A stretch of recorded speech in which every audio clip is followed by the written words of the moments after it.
Hello everyone, welcome to learning time. तो हमने history के chapter the rise of nationalism in Europe के पिछली वीडियो में फ्रेंच रिवॉल्यूशन के दौरान हुए रिफॉर्म्स, नेपोलियन का राइज और उसके द्वारा किए गए रिफॉर्म्स के बारे में पढ़ा था। आज की वीडियो में हम नेपोलियन के फॉल के बारे में, उसके बाद के इवेंट्स के बारे में पढ़ेंगे कि नेपोलियन के फॉल के बाद कौन से इवेंट्स यूरोप में हुए। इसमें हम अपने बुक के topic the making of nationalism, the aristocracy and the new middle class, liberal nationalism, conservatives और रिवॉल्यूशनरीज के बारे में पढ़ेंगे। तो सबसे पहले मैं आपको सीक्वेंस ऑफ इवेंट्स बता देता हूँ कि किस तरह से नेपोलियन के फॉल के बाद क्या क्या चेंजेस यूरोप में देखने को मिला। जैसा कि हमने पढ़ा था कि नेपोलियन ने फ्रांस के अलावा कई और देशों में भी नेशनलिज्म के आइडिया को स्प्रेड किया था, जैसे होलैंड, बेल्जियम, स्विट्ज़रलैंड और इटली। इन सारे देशों में वहाँ तब तक कोई इंडिपेंडेंट नेशन स्टेट नहीं हुआ करता था। वो सारे छोटे छोटे किंगडम्स, प्रिंसली स्टेट्स में बटे हुए थे। वहाँ लोग एक कलेक्टिव आइडेंटिटी को शेयर नहीं करते थे, कॉमन कल्चर को शेयर नहीं करते थे। वहाँ लोग अलग अलग भाषाएं बोलते थे और अलग अलग एथनिक ग्रुप से बिलोंग करते थे। मिड 18 सेंचुरी के दौरान कोई नेशन स्टेट का कॉन्सेप्ट नहीं था। एक बात जो सभी लोगों में कॉमन थी वो थी मोनार्की को एबॉलिश करना और इंडिपेंडेंट स्टेट्स का फॉर्मेशन करना। नेपोलियन के द्वारा फैलाया गया नेशनलिज्म का आइडिया एम्परर्स को अच्छा नहीं लग रहा था, एरिस्टोक्रेट्स को अच्छा नहीं लग रहा था। उन्हें अपनी गद्दी छिन जाने का डर था और फ्रीडम आने का भी डर था कि लोग फ्री हो जाएंगे और इस तरह से जितने भी किंगडम्स हैं वो एबॉलिश हो जाएंगे। पर्शिया, रशिया, ऑस्ट्रिया और ब्रिटेन जैसे किंगडम्स जो एरिस्टोक्रेट्स थे, फ्रांस में हो रहे डेवलपमेंट से खुश नहीं थे। फाइनली 1815 में वाटरलू के बैटल में नेपोलियन को इन सारे किंगडम्स ने मिलकर हरा दिया, जो कि रशिया, ब्रिटेन और ऑस्ट्रिया थे। और उन्होंने यूरोप के लिए एक सेटलमेंट तैयार किया जिसे ट्रीटी ऑफ वियना कहा गया। इस पर हम डिटेल में बात करेंगे। अब हम second half of 18th century, almost 1750s के आसपास का यूरोपियन सोसाइटी की बात करते हैं कि उस समय यूरोपीय में सोसाइटी किस तरह से था। उस समय पूरा यूरोप बेसिकली दो क्लास में बटा हुआ था, एरिस्टोक्रेसी और पीजेंट्री। एरिस्टोक्रेसी रिच लोगों का क्लास था, लैंडलॉर्ड्स का, नोबल पीपल का क्लास था। इनकी पॉपुलेशन भले ही कम थी बट ये डोमिनेटिंग क्लास हुआ करता था। ये लोग फ्रेंच बोलते थे, इनके पास काफ़ी ज़मीन हुआ करती थी और टाउन हाउसेस को भी ये ओन करते थे। इनकी फैमिलीज़ मैरिज टाइज के थ्रू कनेक्टेड रहते थे। दूसरा जो हमारा क्लास था वो था पीजेंट्री। ये पॉपुलेशन में भले ही ज़्यादा थे बट ये फिर भी पुअर थे और डाउन ट्रॉडन थे। इनको उतनी फैसिलिटीज़ नहीं थी। ये एरिस्टोक्रेट्स की ज़मीन पर खेती करते थे और उसी से पैसा कमाते थे।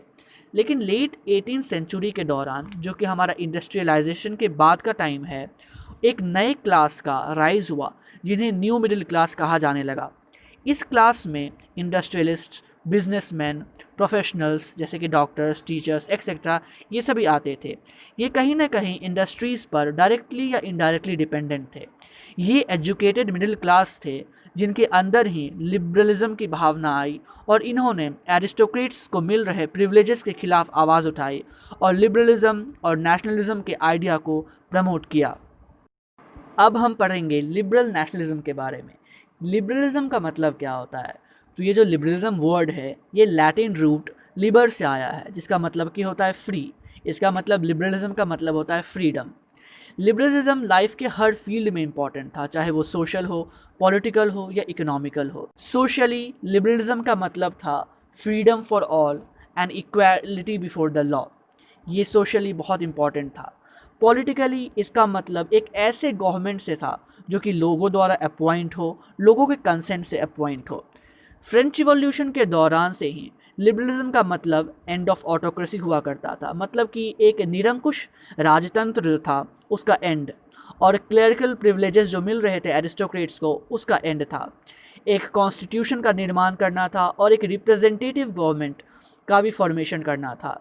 लिबरलिज्म का मतलब प्रोटेक्शन ऑफ प्राइवेट प्रॉपर्टी भी हुआ करता था। अगर हम इकोनॉमिक्स फेयर में लिबरलिज्म का मतलब देखें तो इसका मतलब था freedom of markets and the abolition of state impose restrictions on the movement of goods and Capitals.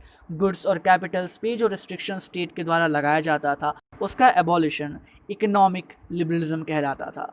अगर हम एक एग्जांपल से देखें तो 1833 के आसपास अगर कोई एक व्यापारी था वो अपना गुड्स को हैम्बर्ग से न्यूरेमबर्ग में बेचना चाहता था, जो कि दोनों जर्मनी में ही हैं। क्योंकि जर्मनी 39 किंगडम्स में बचा हुआ था, तो वो हर एरिया का अपना करेंसी था, अपना वेट्स एंड मेजर्स था। उस मर्चेंट को हर जगह टैरिफ पे करना पड़ता था, कस्टम्स देना पड़ता था 5%, और इस तरह से उस गुड्स का जो दाम है वो काफ़ी ज़्यादा बढ़ जाता था और व्यापारी को, मर्चेंट को उससे फ़ायदा नहीं होता था। तो इसी कंडीशन को देखते हुए 1834 में एक कस्टम्स यूनियन फॉर्म हुआ, जिसे हम ज़ोलिवेरिन कहते हैं, और ये पर्शिया के इनिशिएटिव से फॉर्म हुआ।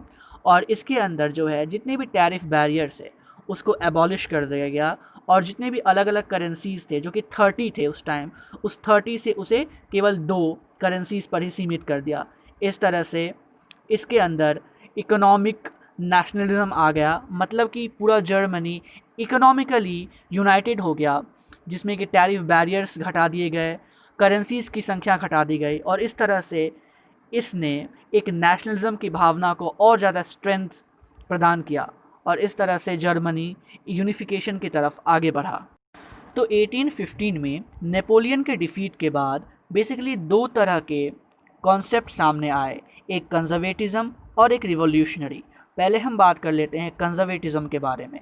तो कंजर्वेटिज़म एक ऐसी विचारधारा है, एक ऐसी कॉन्सेप्ट है जिसके अंदर की पुराने ट्रेडिशन, इस्टेब्लिश्ड इंस्टीट्यूशंस और कस्टम्स पर जोर दिया जाता है, और स्लो डेवलपमेंट को ज़्यादा प्रमोट किया जाता है in respect of a quick development. इसमें लोग स्लो डेवलपमेंट को अधिक प्रमोट करते हैं। तो 1815 में रशिया, ऑस्ट्रिया, प्रशिया और ब्रिटेन ने मिलकर ट्रीटी ऑफ वियना बनाया। ये मीटिंग ऑस्ट्रियल चांसलर ड्यूक मेटरनिक के द्वारा होस्ट किया गया था। ये सारे यूरोप के कुछ पावरफुल किंगडम्स थे। इस ट्रीटी ऑफ वियना के अंतर्गत बर्बन डायनेस्टी का रिस्टोरेशन हुआ। लुई 16 जो कि फ्रांस का पहले किंग था, वो भी बर्बन डायनेस्टी से ही बिलोंग करता था।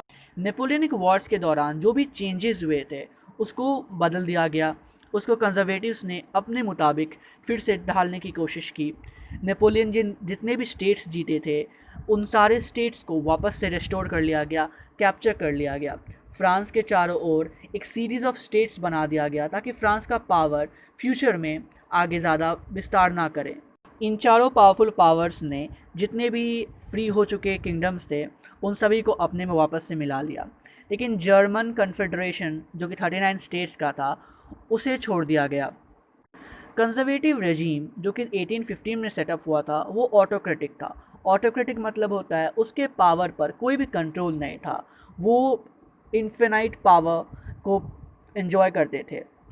जितने भी कंजर्वेटिव्स थे वो किसी भी तरह का क्रिटिसिज्म बर्दाश्त नहीं कर सकते थे, और उनके खिलाफ जो भी आवाज़ उठाता था उन्हें वो क्रब कर देते थे। उन्होंने पूरे यूरोप में सेंसरशिप को इम्पोज कर दिया गया था और फ्रीडम ऑफ प्रेस को ख़त्म कर दिया गया था। न्यूज़पेपर, बुक्स, सॉन्ग्स एक्सेट्रा वो किसी भी तरह से लिबर्टी या फ्रीडम के आइडियाज़ को प्रमोट नहीं कर सकते थे।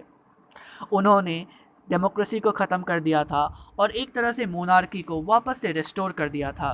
कंजर्वेटिज़म के आ जाने से जितने सारे भी रिवॉल्यूशनरीज़ थे उन्होंने अपना एक सीक्रेट सोसाइटीज़ बनाया। ये रिवॉल्यूशनरीज़ और कोई नहीं, वही न्यू मिडिल क्लास के लोग थे जिन्होंने कि नेशनलिज्म के आइडिया को प्रमोट किया और सोसाइटी में चेंज लाना चाहते थे, नेशन स्टेट बनाना चाहते थे और सोसाइटी में फ्रीडम, लिबर्टी लाना चाहते थे, ताकि लिबरलिज्म, नेशनलिज्म इन सारे आइडियाज़ को स्प्रेड किया जाए और ये कंजर्वेटिव्स के आने से दबे ना। उन्हीं सब रिवॉल्यूशनरीज़ में से एक इटालियन रिवॉल्यूशनरी गियुसेppe मैज़नी थे, जो कि एक सीक्रेट सोसाइटी ऑफ कार्बोनरी से बिलोंग करते थे। उन्होंने नेशनलिज्म, लिबरलिज्म इन सारे आइडियाज़ को प्रमोट करने के लिए 2 सीक्रेट सोसाइटीज़ बनाए।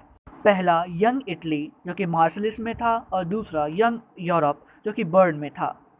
ये सभी रिवॉल्यूशनरीज़ एक नेशन स्टेट बनाना चाहते थे, छोटे छोटे किंगडम्स को यूनिफाई करना चाहते थे और एक इंडिपेंडेंट नेशन स्टेट बनाना चाहते थे। तो इसके साथ ही हमारा आज का topic the making of nationalism in Europe ख़त्म होता है। अगली वीडियो में हम पढ़ेंगे हमारा topic the age of revolutions from 1830 to 1848। पिछली वीडियो में मैंने आप सभी से एक क्वेश्चन पूछा था कि जैकोबिन क्लब्स के मेंबर सोसाइटी के किस सेक्शन से बिलोंग करते थे। तो जैकोबिन क्लब के जितने भी मेंबर थे वो सोसाइटी के लेस प्रॉस्पेरस सेक्शन से बिलोंग करते थे, जैसे कि वो स्मॉल शॉपकीपर्स, आर्टिजन्स, शू मेकर्स एक्सेट्रा। तो आज आपको ये बताना है कि ट्रिटी ऑफ वियना जो कि यूरोप के लिए सेटलमेंट तैयार किया गया था, उसका मीटिंग किसने होस्ट किया था और वो कहाँ से बिलोंग करता था। तो इसका आंसर आप कमेंट करिए। तब तक के लिए thanks for watching and stay safe.